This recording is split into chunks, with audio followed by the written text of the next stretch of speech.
है धनुष अश्वत्थामा का, जिसकी प्रत्यंचा खुद द्रोण ने चढ़ाई थी। आज जब मैंने दुर्योधन को देखा निशस्त्र, दीन, आंखों में आंसू भरे हुए मैंने मरोड़ दिया अपने इस धनुष को। कुचले हुए साफ साफ भयावह, किंतु शक्तिहीन है ये मेरा धनुष। जैसा है मेरा मन, अब किसके बल पर लूंगा प्रतिशोध पिता की निर्मम हत्या का। वन में, भयानक इस वन में भी भूल नहीं पाता हूं मैं कि कैसे सुनकर युधिष्ठिर की घोषणा कि अश्वत्थामा मारा गया, अश्वत्थामा मारा।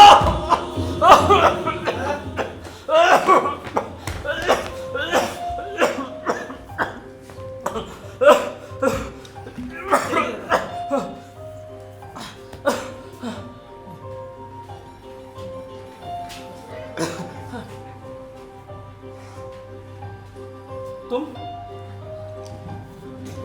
आप ठीक तो है ना दादा? तुम यहाँ इतने दिनों बाद ऐसे अचानक? बैठिए ना दादा। ऐसे हो तुम? ठीक हो? आप कैसे हैं?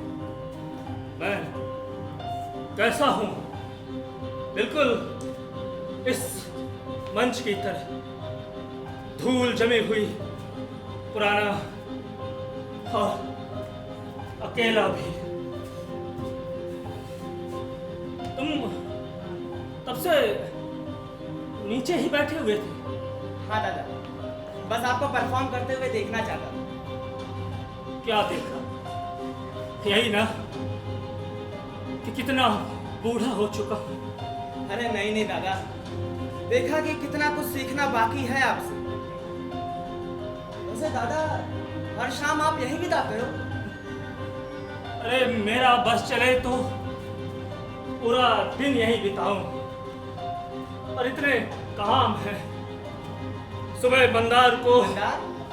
हाँ मंदार, मेरा पोता, सुबह उसको स्कूल छोड़ने जाओ, फिर घर आकर विजय के लिए खाना बनाओ, फिर घर की साफ सफाई। ऐसा करते करते 12 तो बज ही जाता है। फिर जाके मंदार को स्कूल लेने जाओ, और फिर पूरी दोपहर चली जाती है मंदार को होमवर्क कराते कराते। फिर शाम को उसको ट्यूशन छोड़ने जाता हूँ, और वहां से सीधा यहाँ चला आता हूँ। मैं 8:30 बजे तक यहीं रहता हूँ। मंदार का ट्यूशन 6:30 से 8:30, यानी मैं सांस तो 24 घंटे लेता हूं, लेकिन जीता सिर्फ 2 घंटे हूं। अरसे बाद आपको परफॉर्म करते हुए देखा, मगर मेरा सवाल अब भी वही है दादा कि आप जो भी कैरेक्टर करते हैं उसमें इतनी डेप्थ कहां से लाते हैं? और मेरा जवाब भी वही है। मैं जब भी कोई कैरेक्टर करता हूं उसे अपने आप से रिलेट करता हूं।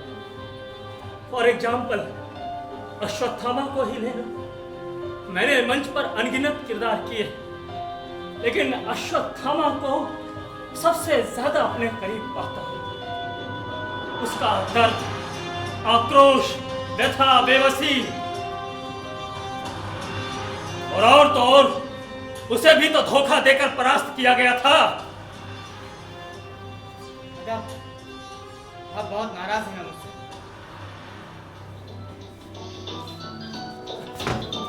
मैं लेगा। किसका है? विजय। विजय का?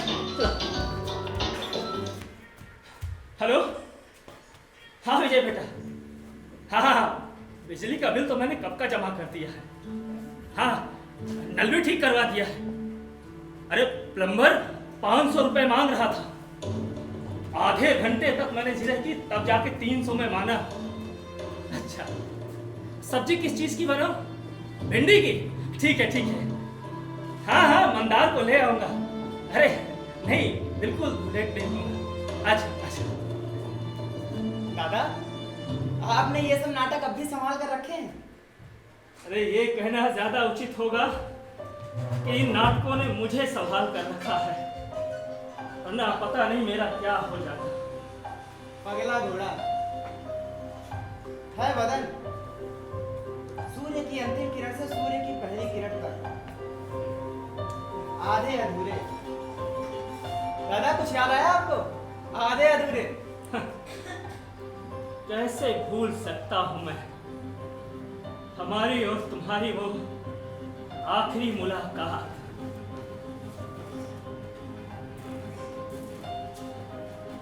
अरे अंदर आए का? बत्रा साहब ने भेजा है, जूनियर आर्टिस्ट सप्लायर बत्रा। वो बोले आपको अपने नए नाटक के लिए कौनो हीरो चाहिए। हीरो नहीं, एक्टर चाहिए। अरे हाँ हाँ वही, अंदर आ जाएं। Thank you. तो तुम्हारे बत्रा ने तुम्हें ये नहीं बताया कि मैं वक्त का कितना पाबंद हूँ? बताया तो था, मगर आज लल्लन का जन्मदिन था ना। लल्लन? अरे लल्लन, इस शहर में हमारा एक ही तो दोस्त बा, लल्लन यादव। वो भी जूनियर आर्टिस्ट है और हमारे तरफ का ही है, यूपी वाला। हम उसको बोले कि आज हमारा वो क्या कहते हैं रे, जो रिहर्सल के पहले हो, पूर्वाभ्यास। हाँ वही। तो बोला कि अम्मा यार, रिहर्सल तो रोज होगा, दोस्त का जन्मदिन रोज रोज नहीं होगा, इसीलिए थोड़ा देर हो गया। अच्छा, मुंबई में रहते कहाँ हो? यही दादा लिस्ट में एक पीजी रूम था, वहीं रहते हैं 6 लोगों के साथ। कब से हो मुंबई में? मुंबई में यही कोई 10 दिन से है। इससे पहले कभी तुमने नाटक किया? किया है ना, काहे नहीं किया है। हमारे गांव में रामलीला होता है, वो साल में 2 बार। और मैं हनुमान जी के सेना में वानर का हिस्सा लिए रहे। बोलो सियापति रामचंद्र की जय। अरे बाप रे। एक बात बताओ, तुम मुंबई तो आए होगे हीरो बनने, फिर ये नाटक में क्या करोगे? सच बताए तो ये नाटक वाटक सब छोटी चीज बा, हमको तो सिनेमा के पर्दे पर ही आना। मगर वो बत्रा साहब बोले कि नाटक के कलाकारों को जल्दी मौका मिलता है फिल्मों में। वैसे बत्रा साहब एक और बात बोले कि नाटक से बहुत कुछ सीखने को मिलबू। सठिया गई बा बत्रा। ओके, मालूम नहीं बा कि हमका कुछ सीखे की जरूरत नहीं बा, हमका सब आवत है। अच्छा, तुमको सब आता है? हाँ, हमका सब आवत है। भाई ये तो मेरे लिए सौभाग्य की बात है, पहली बार कोई ऐसा एक्टर मिला जिसे सब आता है। अच्छा, हाँ ये पकड़ो। ई का कोनो कॉन्ट्रैक्ट है का? पढ़ना का? लाइए पेन ताकि साइन कर दो। नाटक के स्क्रिप्ट है जो तुम्हें यहाँ नीचे बैठ के पढ़ना है। और हाँ सुनो, आवाज बड़ी होनी चाहिए, ये थिएटर है, तुम्हारा सिनेमा नहीं। और एक सबसे पहली बात, ये जूते बाहर उतार के आओ। और हमेशा याद रखना, पूर्वाभ्यास कक्ष में प्रवेश करने से पहले जूते बाहर उतरे हुए होने चाहिए। कौन सा कक्ष? पूर्वाभ्यास कक्ष, रिहर्सल रूम। अच्छा अच्छा, ठीक ठीक। हाँ, उतार के आइए जल्दी। बढ़िया।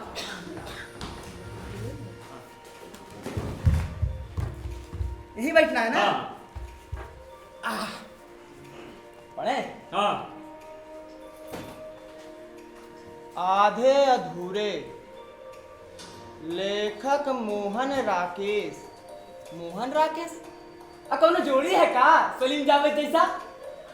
नहीं, एक ही आदमी का नाम है मोहन राकेश। अरे साला, बिना सरनेम के लेखक बन गया। हमको तो लगता है नाम अधूरा है, इसीलिए इसे आधे अधूरे नाटक लिखता है का। अच्छा, घूरिया मत, पढ़ रहे हैं।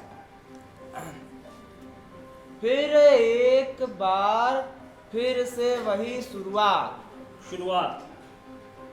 शुरुआत। शुरुआत। शुरुआत। शुरुआत। शुरुआत। शुरुआत नहीं, शुरुआत। शा शा। सा सा शुरुआत। सा नहीं, शा। शिरोमणि का शा। शिरोमणि का सा ना? शिरोमणि नहीं, शिरोमणि। शा।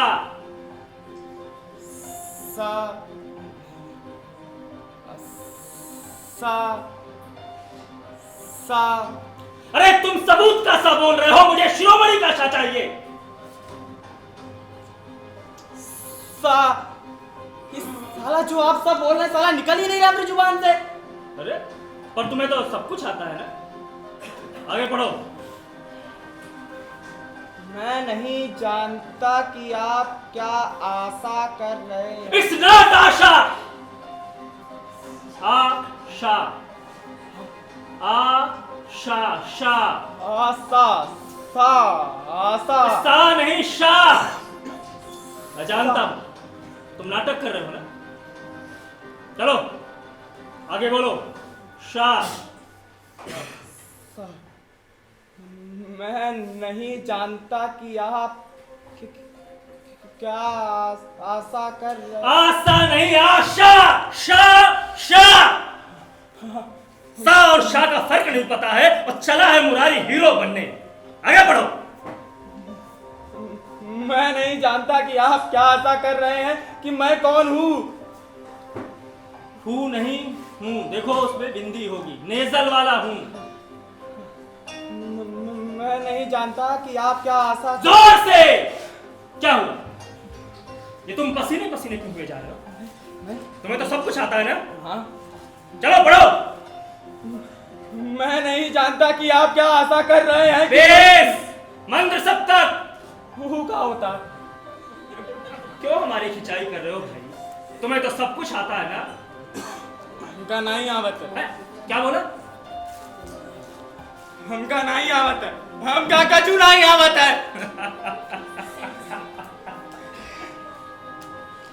माफ करना भाई, तुम्हें नीचा दिखाने का हमारा कोई इरादा नहीं।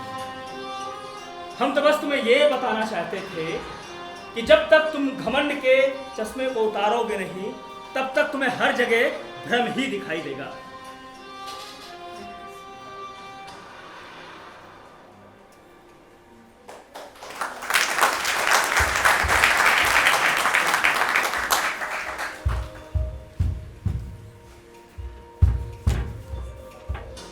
क्या कर रहे हो भाई? चल रहे हैं, डायलॉग लेंगे। ऐसे चलेंगे? आपको देखो भाई, एक चीज बिल्कुल गांठ बांधो कि थिएटर में 3 प्रकार के मूवमेंट होते हैं। पहला डायगोनल, दूसरा सर्कुलर और तीसरा पर्टिकुलर। इन तीनों के अलावा स्टेज में कोई मूवमेंट नहीं होती। अब मैं तुम्हें बताता हूं डायगोनल मूवमेंट क्या है। जैसे किसी एक एक्टर को यहां से वहां पहुंचना है तो वो सीधा यहां से वहां चला जाएगा, ठीक? इसको बोलते हैं डायगोनल मूवमेंट। और अगर मुझे अब यहां से वहां पे जाना है तो अब यहां पे मैं लूंगा सर्कुलर मूवमेंट, यानी कि मैं ऐसे चलूंगा इस तरह से, ये, ठीक?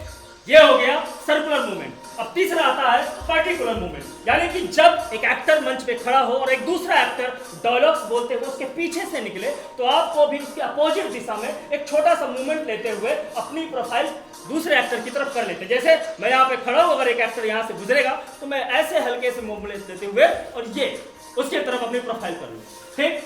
और एक चीज, थिएटर में कभी नीचे और कभी ऊपर देख के डायलॉग्स नहीं बोलते। आई कॉन्टेक्ट का बहुत इंपॉर्टेंट रोल है। यदि तुम्हें अपने संवाद दर्शकों को देना है तो बिल्कुल सीधा अपने लेवल से डायलॉग्स बोलेंगे, यानी 180 डिग्री पे। समझ में आ गया? और अब मैं तुम्हें बताता हूं अभिनय है क्या। देखो, अभिनय है पूरा जीवन। जीवन में सारे रस होते हैं, सुख दुख, हंसी डर, सारे रस होते हैं। उसी तरह अभिनय में भी सारे रस होते हैं, यानी कि जीवन बराबर अभिनय बराबर रस। बिना रसों के अभिनय बेकार है और बिना रसों के जीवन बेकार है। इसलिए क्या हुआ, अभिनय अभिनय बराबर रस, रस बराबर जीवन। समझ में आई? लेकिन अब अभिनय बराबर जीवन में सिर्फ एक छोटा सा अंतर है। वो अंतर ये है कि जो हमारा जीवन होता है वो अनप्लान्ड होता है, हम उसे प्लान नहीं कर सकते, लेकिन अभिनय को हम प्लान करते हैं। ठीक है, अब जल्दी से यहां से एक सर्कुलर मूवमेंट करते हुए दिखाओ। यहां से तुम्हें वहां जाना है। यहाँ से? हाँ हाँ, वेरी गुड, बहुत बढ़िया बहुत बढ़िया। अब देखिए, इसकी प्रैक्टिस करते रहे ना, धीरे धीरे तुम्हें सब कुछ आ जाएगा। समझ में आया? चलो अगली क्लास अगले दिन।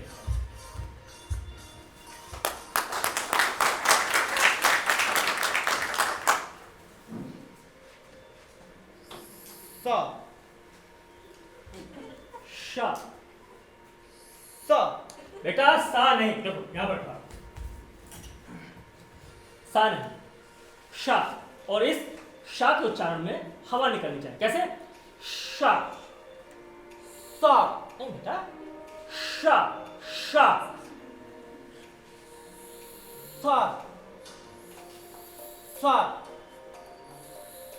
सा शा हाँ हाँ हाँ शा हाँ, वेरी गुड। शा। हाँ, अब एक साथ में एक लाइन बोलो तुम। फिर एक बार फिर से वही शुरुआत। हाँ, वेरी गुड बोलो। आशा, आशा, शिरोमणि, शिरोमणि, शादी, शादी, सबूत। सबूत। अब यहाँ पे वही शा नहीं आ जाएगा, यहाँ है सबूत। सबूत, सबूत, आशा, आशा, शिरोमणि, शिरोमणि, शा शा, शा शा, शा, शा, शाबाश।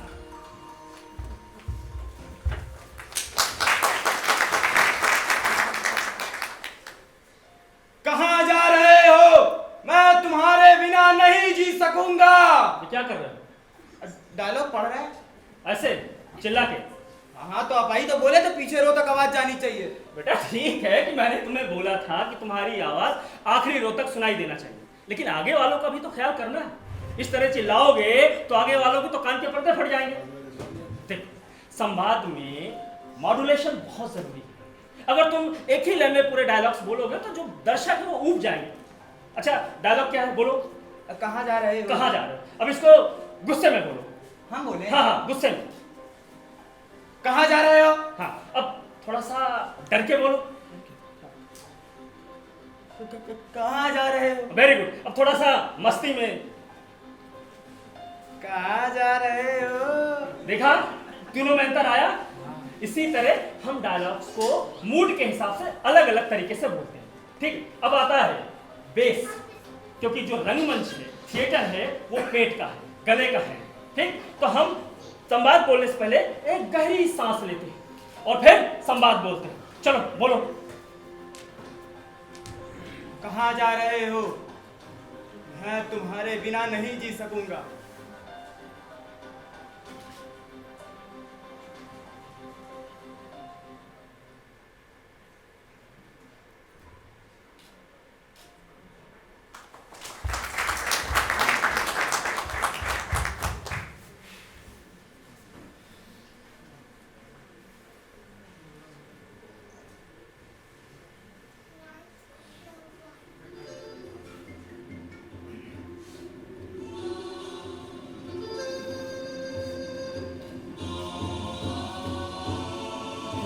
मेरा धनुष है, धनुष अश्वत्थामा का, जिसकी प्रत्यंचा खुद गुरु द्रोण ने चढ़ाई थी। आज जब मैंने दुर्योधन को देखा, निशस्त्र, तीन आंखों में आंसू भरे, मैंने मरोड़ दिया अपने इस धनुष को।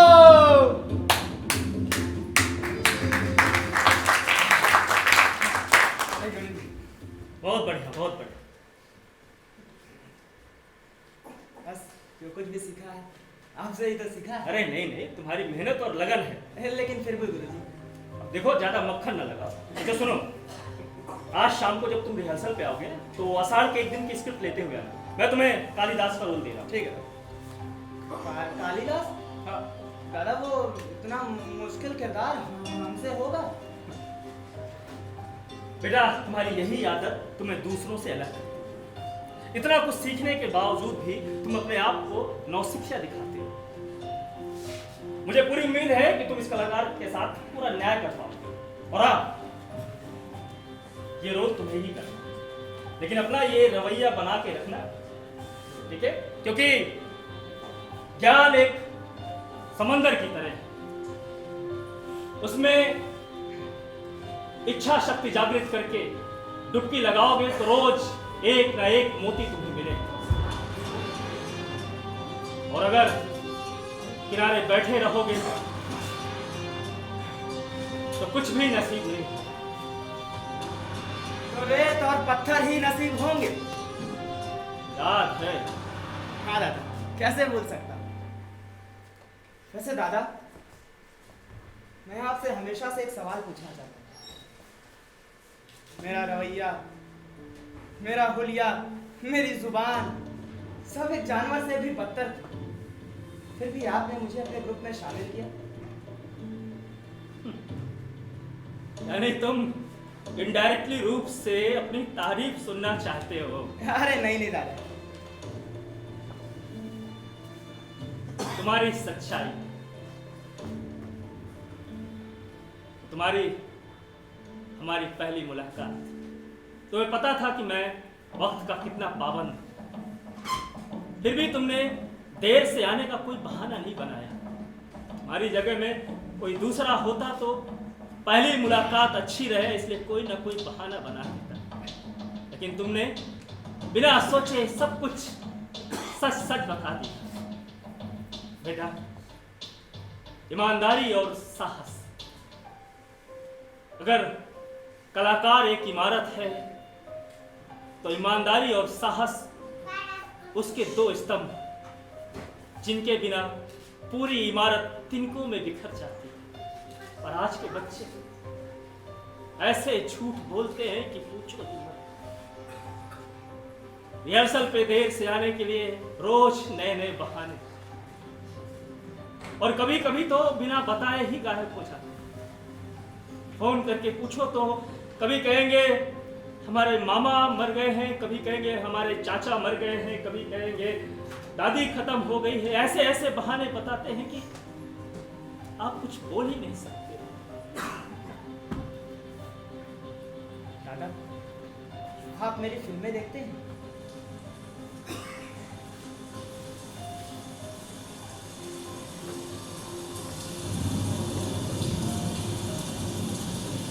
आप अब भी नाराज हैं ना मुझसे? आखिर कब तक नाराज रहेंगे मुझसे? तेरे की, आज से पहले रोज छाता लेके आता था तो बारिश की एक बूंद नहीं होती थी, और आज ही छाता लेके नहीं आया हूं तो बारिश हो रही है। आज मौसम और इंसान बताकर बदलते तो जीवन कितना सरल हो जाता। दादा, मुझे नहीं लगता कि उस दिन मैंने जो कुछ भी किया था वो कुछ गलत किया था। तुम जब भी झूठ बोलते थे तो अपनी नाक यूं कुचलाते थे। दादा, मैं सच कह रहा हूं।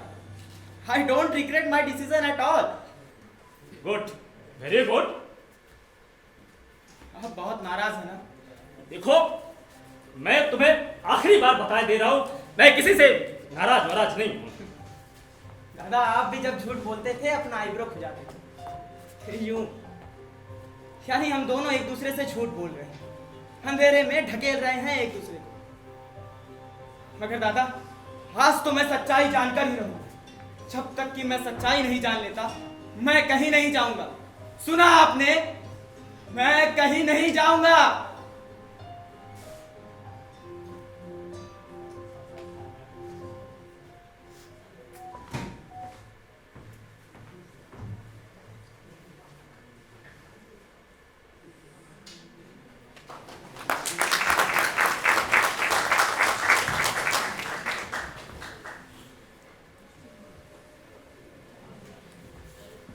पापा, मैं आपको कहीं नहीं जाने दूंगा।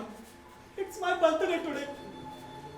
बेटा, वो जो कालिदास का रोल कर रहा है वो बिल्कुल नौसिखिया है, बहुत कुछ सिखाना बाकी है अभी। और फिर तुम बेटा चाहते क्या हो? पापा, जिस उत्साह से आप अपने नाटकों को पॉलिश करते हैं, काश उतने उत्साह से आप अपने रिश्तों को भी पॉलिश कर पाते।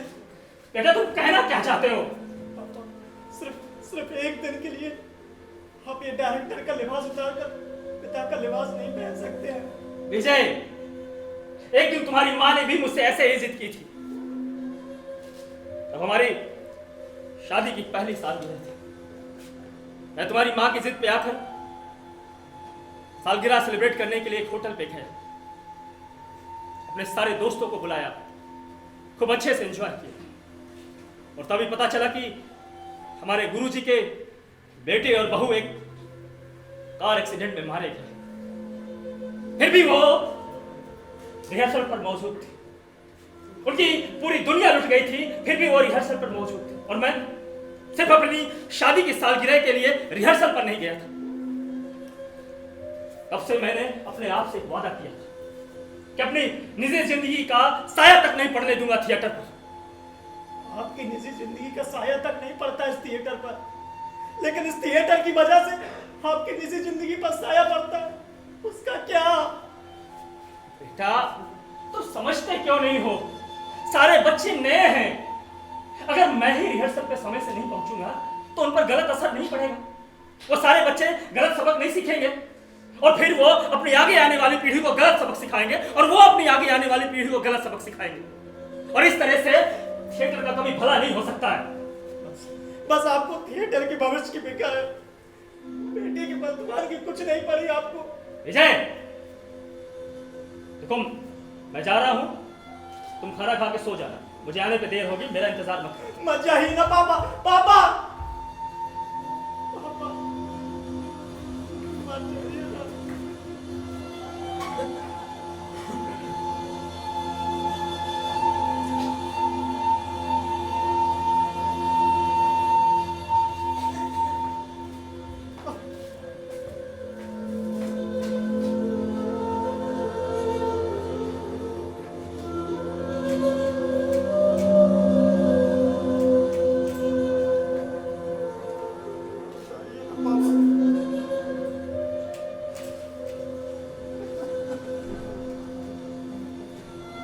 आपके सिवा मेरा दुनिया में कौन है पापा? आपके जाने के बाद सिर्फ आप ही तो थे। और मेरे जन्मदिन के दिन भी आपको समय नहीं है पापा। लौट आइए ना पापा।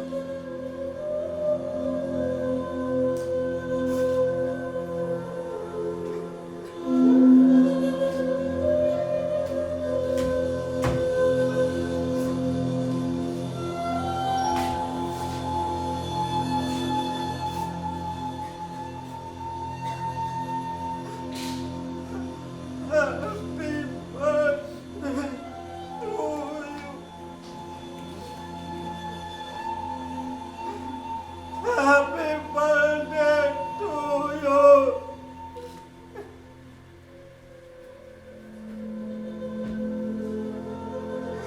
लौट आइए ना पापा, लौट आइए।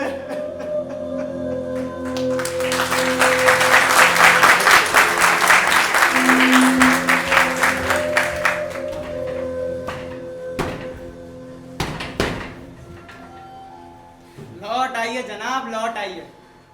खटखटाना बेकार है। मुझे पता था कि आप मेरे सवालों के जवाब नहीं देंगे, इसलिए मैंने मेरे बॉडीगार्ड से पहले ही कह दिया था कि भाई जैसे ही नट सम्राट महाशय मंच पर प्रवेश करें, हॉल को बाहर से ताला मार देना और तब तक की मत खोलना जब तक कि मैं तुम्हें खिड़की से इशारा ना करूं। जाहिर है मैं इशारा तब तक नहीं करूंगा जब तक कि आप मुझे मेरे सवालों के जवाब नहीं दे देते। ये क्या बेहूदगी है? तुम मुझे इस तरह से कैद नहीं कर सकते। दरवाजा खुलवाओ। मैं तुमसे बात कर रहा हूं ना। दरवाजा खुलवाओ। अरे कहा ना दरवाजा खुलवाओ। 2 मिनट में दिमाग फटने लगा आपका। 10 साल से इस कैद में हूं मैं। संजीव बनकर जकड़ रखा है इस सवाल ने मुझे कि आखिर ऐसा कौन सा गुनाह किया था क्योंकि आप अब तक खफा हैं मुझसे। वैसे हम दोनों एक कैद में हैं, आपकी कैद जिस्मानी है और मेरी कैद दिमागी। और ये दिमागी कैद बहुत ही खतरनाक होती है। जिस्मानी कैद में तो आपको सिर्फ एक काल कोठरी में बंद किया जाता है, मगर ये दिमागी कैद में तो पूरी दुनिया ही आपके लिए काल कोठरी बन जाती है। अरे कहीं सुकून नहीं मिलता। छुटकारा पाना चाहता हूं मैं इस कैद से। आप मुझे रिहा कर दीजिए, मैं आपको रिहा कर दूंगा। रिहा कर दूंगा? तुम्हें पता है मंदार का ट्यूशन कहां पर है? एक बहुत पुरानी इमारत है, झुकी हुई, 4 माले की। 4थे माले पर है मंदार का ट्यूशन। शुरू में मैं उसकी उंगली पकड़कर 4थे माले तक चढ़ जाया करता था, पर 4थे माले तक पहुंचते पहुंचते मेरे घुटने जवाब दे देते थे। फिर भी मैं मुस्कुराता रहता था ताकि मंदार को गिल्ट फील ना हो। फिर भी मंदार सब कुछ भांप लेता था। वो कहते हैं ना, जो रुदन दिखाई और सुनाई न दे वो और गहरी चोट करता है। मंदार को भी कर गया। अब वो मुझे नीचे ही रोक देता है और अकेले ही 4थे माले तक जाता है और अपने टीचर की छत की बालकनी में आके मुझे गुड बाय कहता है कि मैं पहुंच गया हूं वहां तक सुरक्षित। और तुम्हें पता है तब तक मैं क्या करता हूं? एकटक उन सीढ़ियों को देखता रहता हूं और सोचता हूं कि इन सीढ़ियों पर पैर रखकर रौंदते हुए जो अपनी मंजिल तक पहुंचता है, वो अपनी मंजिल पर पहुंच के पलट के सीढ़ियों को देखता तक नहीं है। उसके लिए ये सीढ़ियां क्या है? सिर्फ एक निर्जीव ढांचा और कुछ नहीं। कोई इमोशनल कनेक्शन नहीं है इनसे। और तो और उस इमारत में लिफ्ट भी नहीं है, यानी उस सीढ़ी का इस्तेमाल राजी खुशी नहीं है, मजबूरी में हो रहा है, क्योंकि और कोई चारा ही नहीं है। लोग सीढ़ियों का इस्तेमाल चारा बनाकर ही कहते हैं। और तब मेरे सामने एक फोटो नजर आती है और वो तुम्हारी फोटो है, क्योंकि तुमने भी थिएटर का इस्तेमाल सीढ़ी बनाकर किया और राजी खुशी नहीं, जानबूझकर, क्योंकि तुम्हारे पास कोई चारा नहीं था। अरे थिएटर पर कदम रखते वक्त कोई थिएटर की पवित्रता को, उसके समर्पण को ध्यान ही नहीं देता। सिर्फ और सिर्फ थिएटर उसके लिए एक जरिया होता है और कुछ नहीं।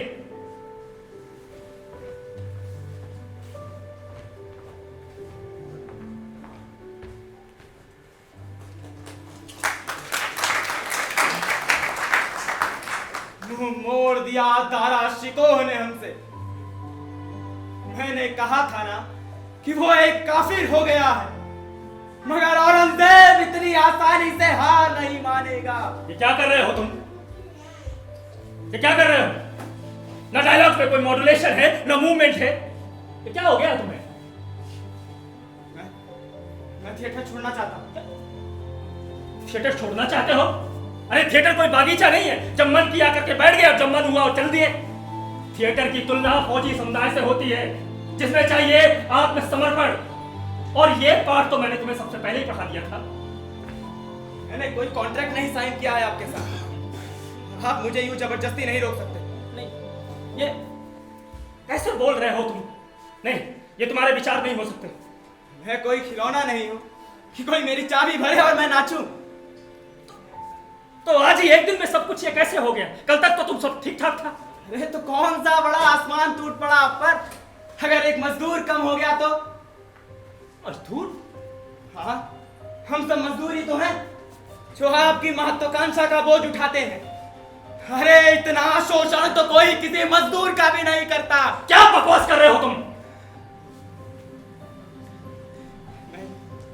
आपको मेरी बातें तो बकवास लगेंगी, क्योंकि आपके कानों को तो सिर्फ चापलूसी सुनने की आदत है। गुरुजी, गुरुजी आप कितना महान है, कितने ज्ञानी हैं। अरे महान मायफत।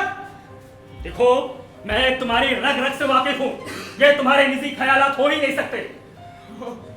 कितना विश्वास है आपको कि मैं इतना आत्मनिर्भर हो ही नहीं सकता कि मुझे ये अपने निजी ख्यालात हो सके। बस तानाशाही करनी है आपको। नियमों की गंध इतनी फैला रखी है कि सांस लेना भी मुश्किल हो जाता है आपके सामने से। सिर्फ वही नाटक देखो जिसका सुझाव मैं करता हूं, सिर्फ वही संगीत सुनो जिसका सुझाव मैं करता हूं, सिर्फ वही लिटरेचर पढ़ो जिसका सुझाव मैं करता हूं। अरे फिल्मों का नाम लेना भी गुनाह है आपके सामने। और तो और आपकी ये रेडिकुलस एक्सपेक्टेशंस कि बॉलीवुड और टेलीविजन इंडस्ट्री से जबरदस्ती नफरत करो। रोजाना थिएटर के बाद घंटों किसी फिल्म एक्टर की खिल्ली उड़ाओ और किसी थिएटर के महारथी की गाथा गाओ। अरे कठपुतलियां हैं हम आपकी। अगर आपकी मनचाही दिशा में हमने कदम नहीं रखा तो आप तुरंत डोर खींचेंगे और खींच के हमें दूसरी दिशा में पहुंचा देंगे। मैं मानता हूं कि मेरा रवैया तुम लोगों को वाहियात लगता है। कभी कभी ये मैं खुद एहसास करता हूं। मैं भी सोचता हूं कि तुम लोगों को मैं खुला छोड़ दूं, फिर सोचता हूं कि ऐसे कैसे खुला छोड़ दूं। अरे मैंने आधी से ज्यादा जिंदगी गलतियां करने और उन्हें सुधारने पर गुजारी है। अरे तो हमें भी गलतियां करने दीजिए ना। वो गलतियां हैं इसका पता तो चलने दीजिए। सही गलत अच्छा बुरा अपने अनुभवों से सीखने दीजिए। आप घर से पैसे चुराकर मुंबई आए, कोकेन और दारू में आपने 5 साल बर्बाद कर दी। शादीशुदा होने के बाद भी दूसरी शादी की। सब कुछ कर गुजरने के बाद आपने फकीरी अपनी। और हमें गलतियां करने का भी हक नहीं। मैं और नहीं सह सकता। मैं जा रहा हूं थिएटर छोड़कर। नहीं, अरे ऐसे कैसे तुम जा सकते हो?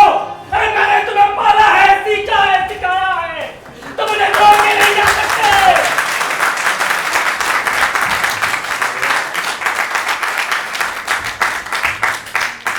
नहीं, आप कहेंगे कि आप मुझसे इसलिए नाराज हैं क्योंकि मैंने थिएटर को एक सीढ़ी की तरह इस्तेमाल किया और मैं आपकी बात को सच मानकर चला जाऊंगा।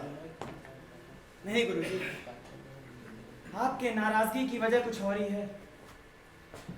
बताइए। और तुम्हें भी उस दिन किसी ने भड़काया था, क्योंकि तुम्हारे ये निजी ख्यालात नहीं थे। अगर अब भी आपको यही लगता है कि उस दिन मुझे वाकई किसी ने उकसाया था तो आपकी सोच बिल्कुल सही है। मुझे आपसे नाता तोड़ने के लिए वाकई उकसाया गया। किसने भड़काया था? मुझे बताओ। आपके सवालों के जवाब मेरे पास हैं और मेरे सवालों के जवाब आपके पास। यानी जब तक मैं तुम्हारे सवालों के जवाब नहीं दूंगा तब तक तुम मेरे सवालों का जवाब नहीं दोगे। यानी तुम मेरी ढपली बजाओ और मैं तुम्हारा राग अलापूं। You scratch my back and I will scratch your. It sounds sophisticated. अरे दादा क्या हुआ? आप हंस क्यों रहे हैं? अरे भाई, जिसके मुख में चौरसिया छाप बीड़ी और लवली डार्लिंग गुटखा हमेशा हुआ करता था, वो सोफिस्टिकेशन की बात कर रहा। हुआ करता था दादा, हुआ करता था। अच्छा, हुआ करता था। अरे दादा आप क्या कर रहे हैं? ये अरे कुछ नहीं है दादा। हाँ हुआ करता था। वो कहते हैं ना, कि बंदर चाहे जितना सयाना हो जाए पर गुलाटी मारना नहीं छोड़ता। वो मैं अपनी अगली फिल्म में गावटी का कैरेक्टर कर रहा हूँ ना, सो मेथड एक्टिंग। Method acting? हाँ। इसका मतलब अगर तुम्हें खूनी का किरदार करना पड़े तो तुम खून करते फिरोगे? अरे नहीं नहीं दादा। Method acting? अरे तुम्हारे बॉलीवुड वालों को जिनको स्टानिस्लावस्की का पूरा नाम नहीं पता वो भी मेथड एक्टिंग की बात करते हैं। स्टैनिस्लावस्की कौन दादा? हाँ, कंस्टेंटीन स्टैनिस्लावस्की। वैसे दादा, बॉलीवुड को लेकर आपकी राय नहीं बदली अब तक? नहीं, अब मेरी राय और भी पक्की हो गई है। वैसे दादा कुछ भी कहिए, थोड़ी बहुत तरक्की तो बॉलीवुड ने की है। अरे थोड़ी बहुत क्यों, बहुत तरक्की की है तुम्हारे बॉलीवुड ने। अरे पहले तो कहानियां चुराते थे, अब तो कहानी, screen play, dialogues, actor, location, music सब कुछ चुरा लेते हैं। अरे किन्हीं किन्हीं फिल्मों में तो हूबहू वही कैमरे का फ्रेम लगा होता है, वही लोकेशन होती है। और ये तुम्हारी बॉलीवुड की वजह से ही है। एक दिन ऐसा होगा कि उन्हें ऑडियंस भी बाहर से बुलानी पड़ेगी। अगर ये अच्छी फिल्में बना रहे होते तो आज इन्हें योगी महाराज के सामने हाथ जोड़ के ये ना कहना पड़ता कि फिल्में पे बात को रुकवाइए।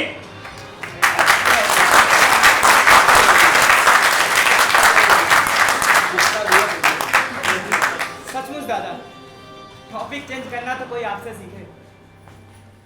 बताइए ना दादा, आखिर किस बात पर नाराज है आप मुझसे? पहले तुम बताओ, तुम्हें किसने भड़काया था? बहस करके वक्त बर्बाद करने की एक और कोशिश, मगर मैं बहस नहीं करूंगा दादा। आप जानना चाहते थे ना कि उस दिन मुझे किसने उकसाया था? हाँ, बताओ कौन था? आर.के. गुलाटी। आर.के. गुलाटी? हाँ दादा, वो जो सिगरेट की फिल्में बनाता है। उसने मुझे कहा कि वो मुझे अपनी अगली फिल्म में हीरो लेगा, लेकिन उसकी एक शर्त थी कि मुझे थिएटर छोड़ना पड़ेगा। अरे नहीं नहीं, ये बात मैं मानने के लिए तैयार ही नहीं हूँ। हमारा रिश्ता इतना कमजोर नहीं था कि कोई ऐरा गहरा आए और तोड़ के चला जाए। तुम झूठ बोल रहे। हाँ दादा, हमारा रिश्ता इतना कमजोर नहीं था। तो फिर किसने भड़काया था, बताओगे? तो सुनिए दादा,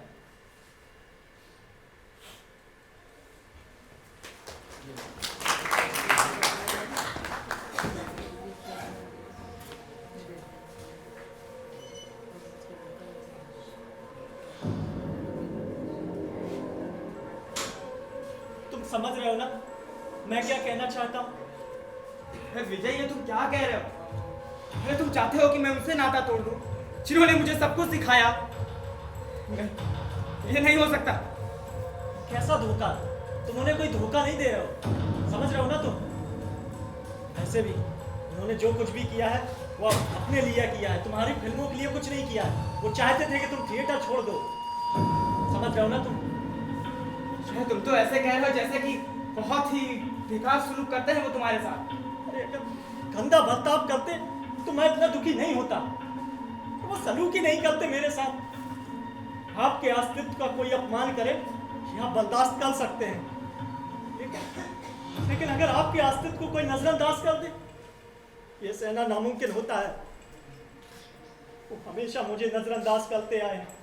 किसके लिए? इस थिएटर के लिए। देखो, उन्हें सबसे ज्यादा लगाव तुमसे है। अगर तुम उन्हें धोखा दे दोगे तो वो शायद ये सदमा बर्दाश्त नहीं कर पाएंगे और शायद थिएटर छोड़ देंगे। प्लीज प्लीज मुझे मेरे पापा लौटा दो। प्लीज प्लीज मुझे मेरे पापा लौटा दो। प्लीज प्लीज मुझे मेरे पापा लौटा दो। Please please.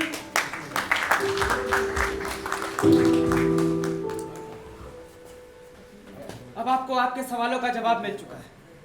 अब मुझे मेरे सवालों के जवाब दे दीजिए।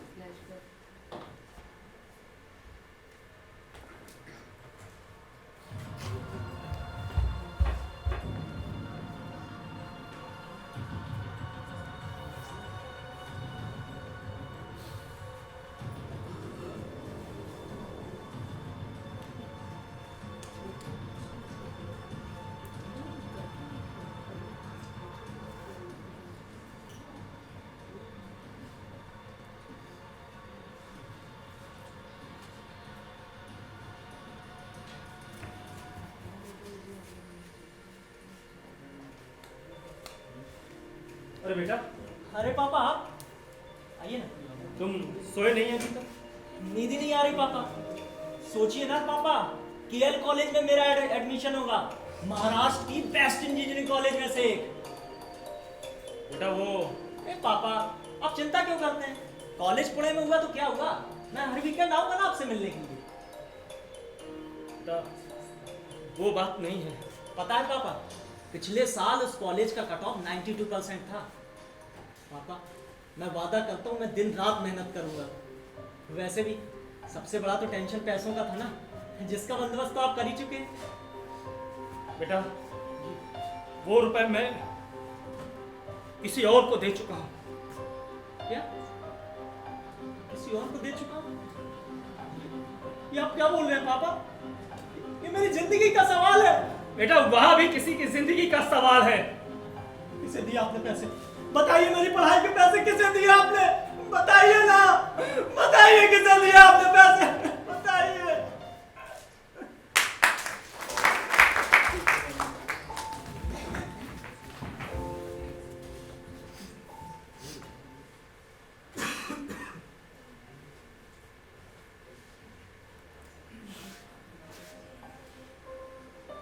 तुम्हारे पिताजी की तबीयत खराब थी, तुम्हें पैसों की सख्त जरूरत थी। उधर विजय के एडमिशन की डेट निकलती जा रही थी,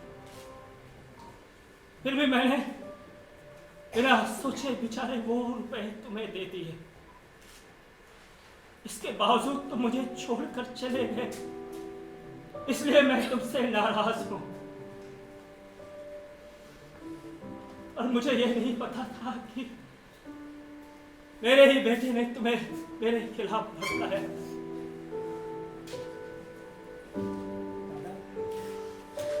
आपने अपने बेटे का सपना मेरे लिए कुर्बान कर दिया दादा, मेरे लिए। तुम यहां से जाने के बाद सीरियल में काम करने लगे और देखते ही देखते बॉलीवुड के स्टार बन गए। तुमसे प्रेरणा लेकर मेरे सारे बच्चे एक एक करके मुझे छोड़ते चले गए।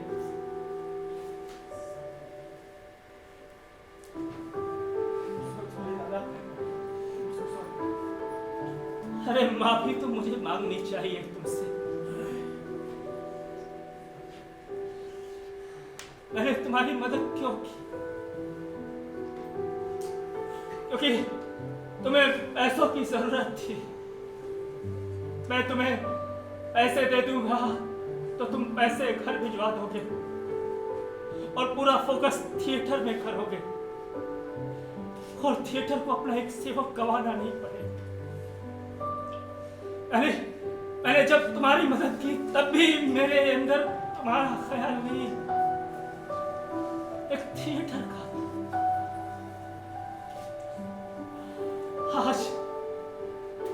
आज अगर इस दशा में तुम मैं विजय है तो उसका जिम्मेदार मैं हूं। अगर मैंने अपने बेटे विजय को जरा भी समय दिया होता तो ये नौबत न आती। अगर मैंने अपने बेटे के सपनों की बलि नहीं चढ़ाई होती तो ये नौबत न आती। हम कलाकार क्यों इतने स्वार्थी हो जाते हैं?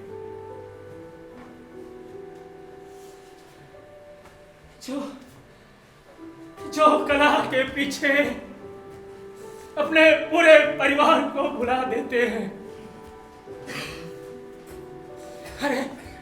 अरे हम कलाकार ये क्यों भूल जाते हैं कि अपने परिवार को खुश रखना भी तो एक कला है।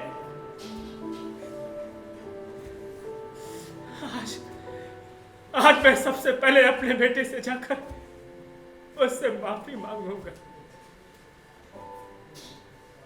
मुझे पूरा यकीन है मेरा बेटा मुझे जरूर माफ कर देगा, जरूर माफ कर देगा। दादा अब हुए ना आप एक अच्छे दिग्दर्शक। वैसे दादा एक बात बोलो, अगर उस दिन मुझे विजय नहीं उकसाता तो भी मैं एक ना एक दिन थिएटर छोड़कर चला ही जाता, क्योंकि दादा हर कोई मशहूर होना चाहता है, हर कोई चाहता है कि लोग उसे फेसबुक पर ही नहीं विकिपीडिया पर भी ढूंढे। और दादा, सपने देखना कोई गुनाह तो नहीं है। मैं तुमसे एक प्रश्न का जवाब जानना चाहता हूँ। ये कामयाबी का स्वाद कैसा होता है? मुझे बताओ ना। मैं जानना चाहता हूँ कैसा होता है कामयाबी का स्वाद। दादा, जब आप अनजानी आंखों में अपने लिए प्यार देखते हैं ना, तो बहुत ही अच्छा लगता है। पता है दादा, मेरे पास सब कुछ था, सब कुछ, नाम, पैसा, अवार्ड्स, मगर फिर भी कहीं ना कहीं कुछ ना कुछ अधूरा सा लगता था। क्योंकि दादा, जब आपका गुरु, जिससे आपने अभिनय की ABCD सीखी हो, वो आपसे नाराज हो, तो किस बात की कामयाबी? अरे वो कामयाबी ही क्या जिसे आप अपने दिग्दर्शक से ना बांट सको। दादा,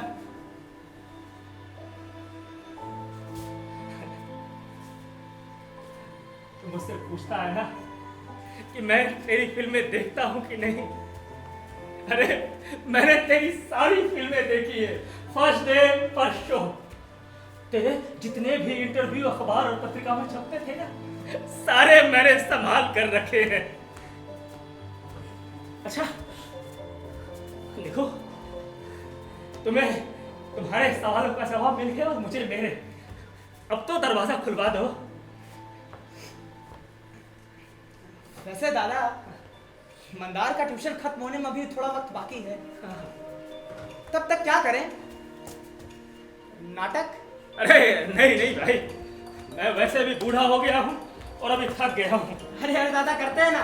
और वैसे भी आप ही तो कहते हैं कि थिएटर में रिटायरमेंट नहीं होती। अच्छा चल ठीक है, आजा।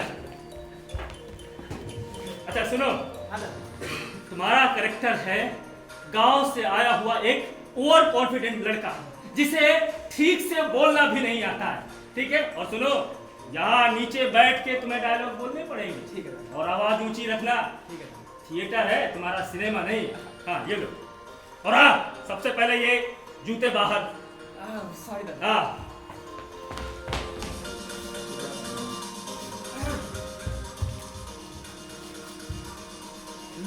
हेलो। फिर एक बार फिर से वही शुरुआत।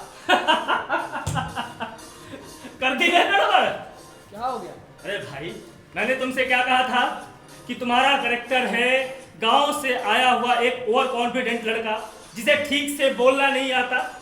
अब जब उसे ठीक से बोलना नहीं आता तो सा और शा का फर्क करना कैसे आएगा?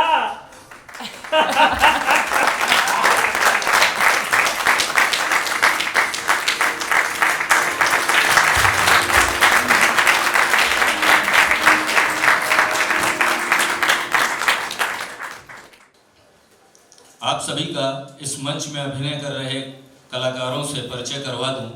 मैं एक एक करके सबको रंगमंच पर आने की दावत दूंगा। दिग्दर्शक का किरदार निभा रहे थे इस नाटक के डायरेक्टर चंद्रभाष सिंह जी। प्लीज जोरदार तालियों से आप उनका स्वागत करें। कलाकार जो कि गलतफहमियों के बीच में पड़ा हुआ, जिसने रोल अदा किया, बहुत ही बेहतरीन अभिनय, सौरभ शुक्ला जी का।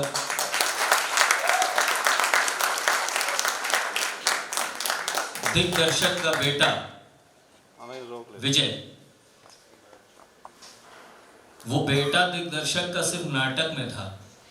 हम आप जितने परिवार वाले बैठे हैं, वो स्थिति अक्सर हम लोग अपने परिवारों में फेस करते हैं, उनमें मैं भी शामिल हूँ। इसलिए कोई नई बात नहीं है। बहुत ही बेहतरीन अभिनय सुंदरम मिश्रा जी।